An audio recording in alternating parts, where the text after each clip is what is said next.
I was not planning on making a video today, but I found out something that's pretty groundbreaking and definitely not a good thing. So, for those of you who are regular subscribers to the channel, you've watched all my job searching videos, and you know how much I struggle with finances, and you know that that struggle comes from a lack of employment. You know how hard it's been for me to find jobs. Well, I found out today why I'm not getting hired. Just to kind of give you the backstory, definitely check out the job searching videos because it gives you more detail on each one of these. But for the last year and a half, going on 2 years, I've been looking for a new job. And in doing that, I kept having the same pattern happen. I would have my phone interview, and then I would have an interview on site. I would have another interview and sometimes another interview. I'd have multiple people I interviewed with. I would go through every stage of the process.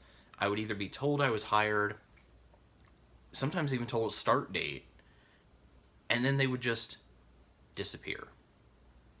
They wouldn't respond to phone calls, they wouldn't respond to emails. Just not only did they just ghost me, but they actively were avoiding me. And of course, I'm like, what the fuck? But look, if that happens once or twice, like, that's pretty much just my reaction, like, what the fuck? But this is something that happened over and over and over and over again, where it's definitely an established pattern across industries, across location, companies, policies, everything. So obviously, I'm like, what is going on? Why can't I get this job? And it's so odd that I would get to a point where they've already decided to hire me and this happens. So I know there have been some people in the comments who are like, well, they just don't like you. Well, that's not the case. Thanks, trolls. But look, if they didn't like me, they wouldn't have called me in from the phone interview to do an in-person interview. And if they didn't like me, they wouldn't have taken me from the first interview to the second interview to the third interview, okay? So it's not my personality, it's not me. They know I have the experience that they're looking for, and with my current work schedule, I can start immediately. So that's a plus too. So what is it? What could possibly get me to the last stage of every interview round? And then they just avoid me. And see, because of that, I kept thinking, there's got to be something wrong. Somebody's given me a bad review, or there's there's something coming up on my background check that shouldn't be there because I haven't done anything that would be on there, or something. And I'm like, what the hell? So I decided to do a few things, and you guys are going to want to pay attention to this story. First of all, I got one of my fraternity brothers involved in this. I explained what happened, and I said, here's what I need you to do. I want you to start calling my former employers, and I want you to call my references, acting as if you are looking into hiring me for a position, and I want you to say, basically find out what they're saying about me. Well, they did that, and the places didn't say anything bad. In fact, most of them were good. So it wasn't that. So I was still scratching my head, like, what is going on? Well, the next thing was this last set of interviews. So let me just tell you this story. I was going to do a separate job searching video, but it relates to this, so I'm just going to put it in here. On April 20th, I found a job on Craigslist and I applied for it. All right, now, this job stood out because they listed one of their benefits as being treated with kindness. You guys know that I've worked for some assholes, so the fact that they put up front that they're kind, that meant something to me, all right? Of course, I was, a little leery. I'm like, are they really? But I wanted to give it a chance if that was the case that they were.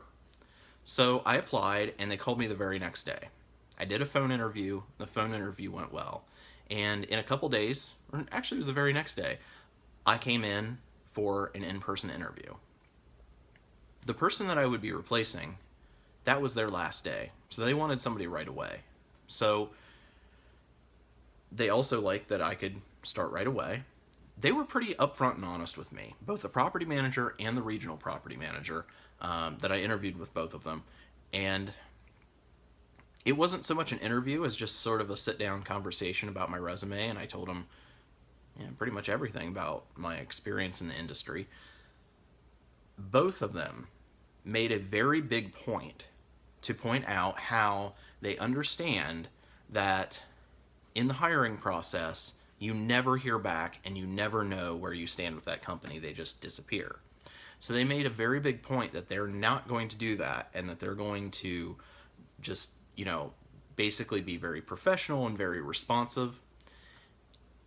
And only because of that, only because this place made such a big deal of that before I even brought it up, and really said, we are not going to ghost you. That is why I pushed this so far, to find out what exactly this is. So the interview went very well, and they emailed me back twice, in fact, telling me how well it went. They were very impressed.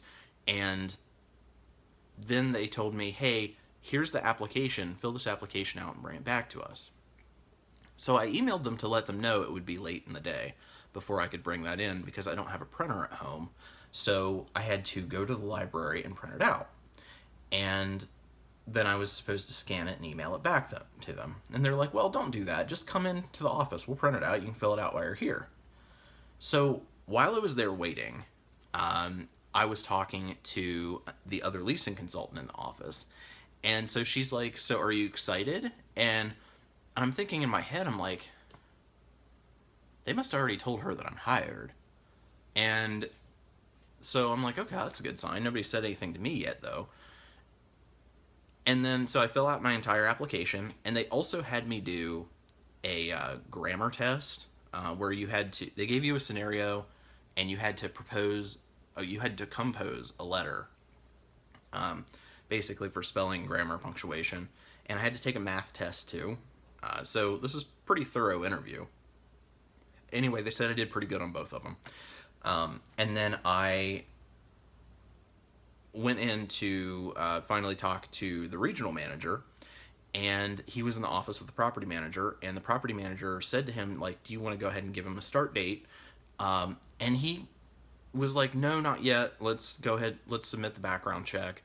And obviously I don't have anything on there, so I'm like, yeah, I'm fine with that. He's like, but you can start immediately, right? And I was like, yeah, just if you can give me just like a day notice or something, because I've been working nights and I need to like kind of reset my sleep schedule.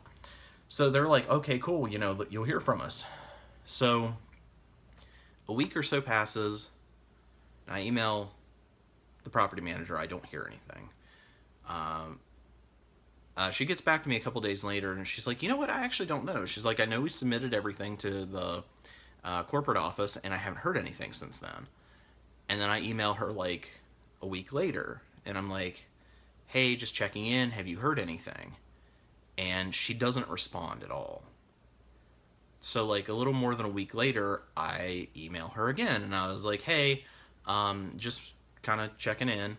Anyway, again, I don't hear anything. And I have that tracking software in my email. I can see that it was opened on a desktop in Dublin, Ohio. And so anyway, I know they're ignoring me. So then I, last night, finally sat down and I wrote her kind of a longer letter. And I was like, hey, at this point, I do assume that I'm not getting the position. But you and Justin both made a big deal about, how other companies operate and that you're not going to do it that way. However, now you're not responding to my emails, and I have kind of changed around some things in my life and changed appointments and stuff, thinking that I was starting this position soon. And if like, I'm assuming at this point I'm not hired, but um, I was like, as I mentioned to you guys before, I have been through several rounds of interviews where I get to this final stage and then they just don't talk to me anymore. And now I don't normally bring that up, but they actually brought that up, that employers do that. So I was like, yeah, that keeps happening to me. So they're aware that it's a consistent problem in my interview history. So they, of course, said that they wouldn't do anything like that. So anyway, she still never emailed me back, but today I got an email from the regional manager, and he says that I was rejected by corporate. Now, he was really vague. I mean, obviously he should have told me that I was rejected by corporate, not just avoided me. But yeah, so he told me that, and I responded back, and I was like, can I ask why? Because, as I told the property manager last night in my email, this is a recurring problem, and I'm just really struggling financially because I cannot get hired. And I was like, or can you put me in contact with somebody at HR who could discuss the reasons with me? And he's like, no, they won't give you any reasons. And he wouldn't give me HR's contact information, but he said, it's actually really strange the way that he worded it. He didn't exactly say you were denied because of credit, but he said something to the effect of, if you were rejected, you can contact TransUnion for a copy of your credit report, and here's their phone number. So he didn't say I was rejected because of credit, but I mean, he pretty much did.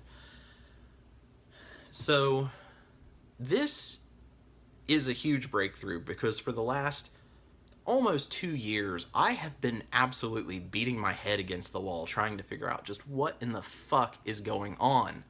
Now, first of all, I want to make clear this does not excuse these so-called professionals for being so unprofessional. Now, I get that the standard procedure is just to not respond to somebody anymore if you're not going to hire them. But if that person does the proper thing and follows up with you, and they consistently follow up with you, and they obviously have this pressing question, and you're just continuing to ignore them, that's when it becomes inappropriate. Like, you as a hiring professional need to take the time at that point and respond. I know you can't respond to everyone, but if somebody has gotten to that final round and then you just decide to ignore them because you're not going to hire them, number one, you need to inform them so they'll stop following up. And number two, if it's something like this, you really need to explain it.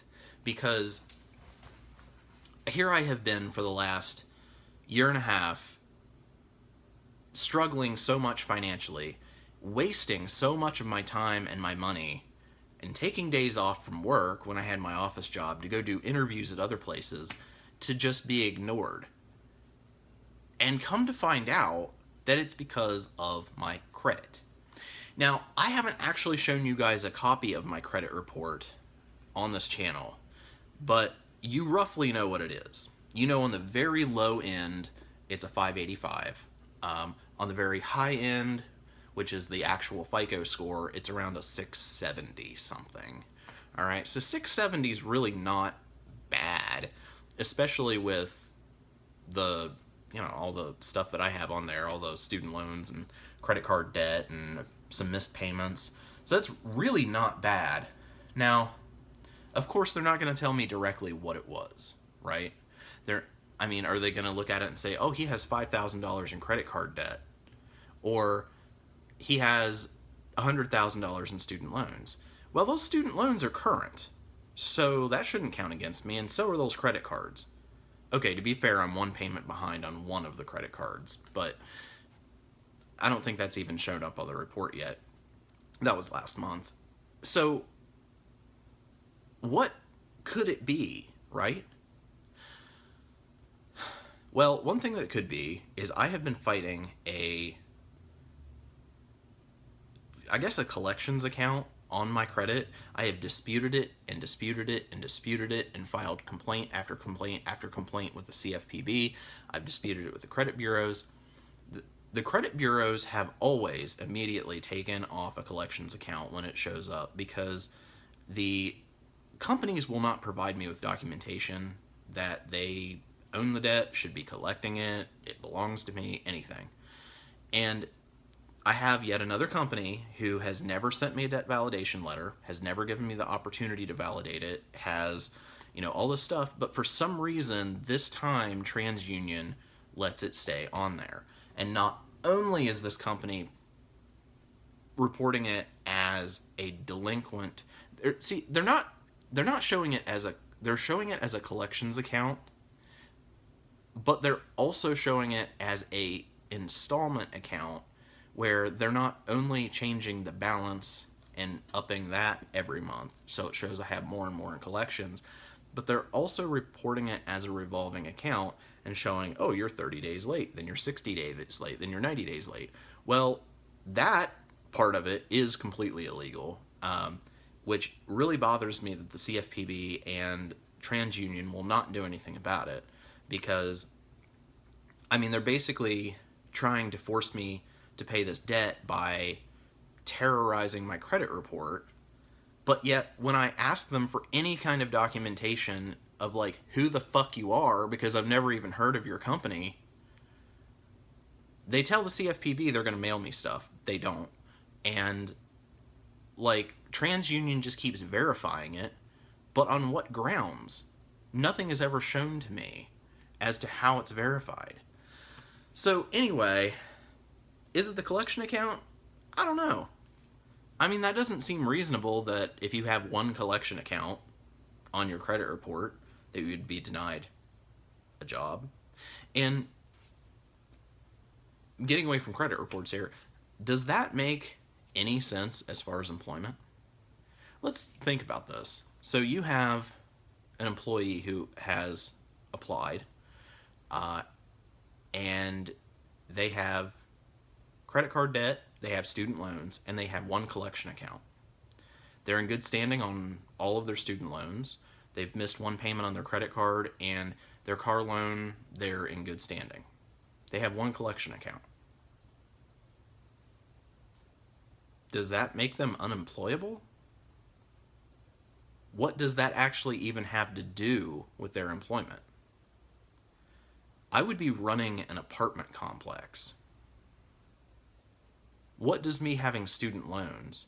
Because first of all, they won't hire anyone without a college degree. So are they really expecting somebody with a college degree to not have student loan debt? And then also, what is the correlation between having whatever the issue is with my credit and actual employment? And on top of that, more importantly, and this is where it's just stupid, if somebody has debt, if they're missing payments, if they have a collections account, don't you think that maybe they're applying for the job with your company so that they can make money to pay it? You're literally saying, you're not good enough to have a job because you owe money. And I'm like, no shit, I'm trying to get a job so I can pay it. This is the type of idiot that I have been trying to work for. And this really, after this experience, has just confirmed to me that I'm wasting my time applying for jobs. Because there is no sense or logic behind the policies that are in place for hiring.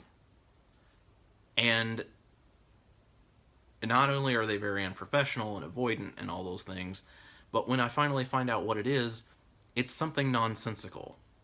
And this goes back to something that I said a long time ago about why I'm so happy to do rideshare, and it's because they are not telling you that you can't work.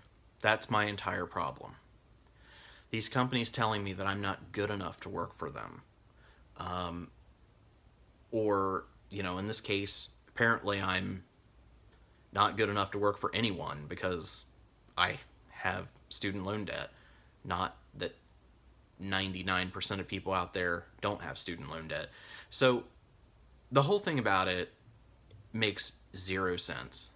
And why would I even want to work for some company, which is probably most companies, that operate like this? So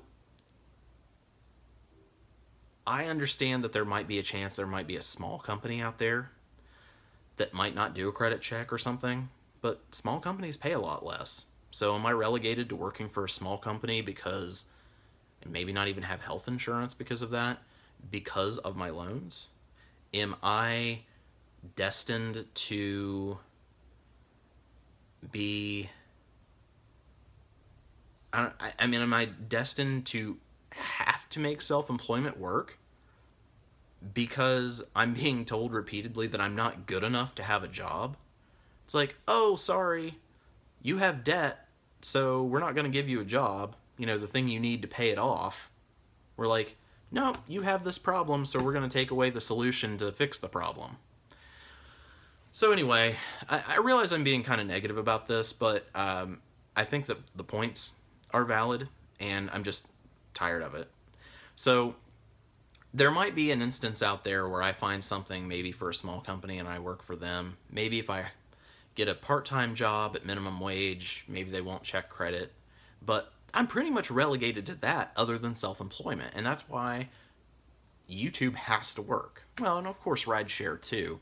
But these types of things have to work for me because I'm basically being told that I am not good enough to have a job. I'm not good enough to make a living because of my credit, which is not even bad.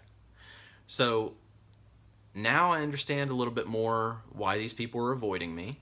It does not make it right. It's not okay the way they've treated me. But I understand now that it's an issue with credit. And if that's the case, I'm not going to just continue applying for jobs constantly. Fuck it. I'll work on YouTube. I'll do rideshare more. If that's the route that I have to go, I'll go that route. I'm not going to waste my time. And honestly, if even in the hiring process they're showing some sort of nonsensical policy or requirement like this, what's it going to be like to actually work for the place? Right? So anyway, I realize this is kind of a rant. Wasn't intended to be that way. But now I know that I'm not getting hired because of credit. And there's a myriad of other things that I can't do because of credit. I know somebody mentioned in the last video, like, why don't you join the military? Well, guess what? If you defaulted on a student loan, you are ineligible for military service. You're also ineligible for a hell of a lot of other things. So that actually doesn't make any sense either. I mean, for the military thing. So anyway, it just seems to all be a game. It's like, hey, let's take these people who are in debt and are truly trying to pay back their debt and take away every opportunity for them to do so, and then tell them it's their fault that they're not paying it back. So anyway, guys, thank you for listening to my rant. At least this is one step further in me understanding what in the hell is going on and why I have not been able to secure employment. So maybe now I can look in a different direction and just focus more on YouTube instead of wasting my time trying to find a job. So anyway, thank you for watching. I'm back to posting more often. I'm going to have a couple more videos for you this month, I think. And hopefully we can get some of this stuff worked out. Who knows? Maybe I'll come across somebody that doesn't care about credit and I can actually get a job. Other than that, guys, thank you for listening. If you've had any similar situations, I would love to hear about them down in the comments, especially if you've been denied a job because of credit. But other than that, thanks for watching. Make sure to subscribe, and I should have another video up sometime next week.